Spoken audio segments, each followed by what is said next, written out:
Organisasi Paguyuban Jawa Kabupaten Buru melakukan penyembelihan hewan kurban pada Idul Adha 1445 H, bertepatan di hari ketiga atau Rabu 19 Juni 2024 pagi.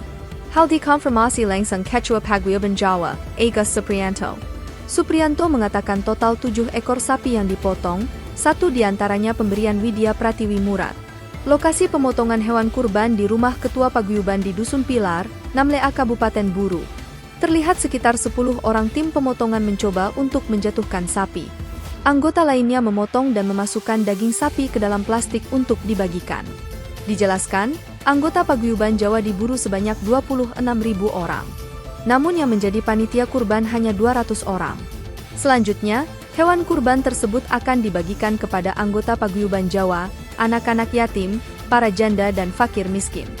Ia berharap, dengan adanya kegiatan ini bisa memperkuat ikatan antara sesama anggota Paguyuban Jawa di Kabupaten Buru. Ya, silakan Pak. Iya, Paguyuban Jawa Kabupaten Buru yang sebagai komunitas untuk menyatukan kita punya warga Jawa yang ada di Kabupaten Buru dengan anggota kurang lebih kita 26.700.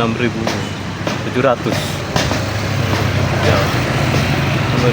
Kali ini kita melakukan penyembelihan hewan kurban sebanyak 7 ekor. 7 ekor itu terdiri 1 dari bantuan dari Ibu Widya Pratiwi 1, terus yang 1 dari saya sebagai Ketua Paguyuban, sisanya dari anggota. Jadi adapun pembagiannya nanti kita bagikan kepada anggota Paguyuban Jawa pada khususnya, terus nanti anak-anak yatim, janda-janda, dan fakir miskin. Itu yang dapat kita sampaikan.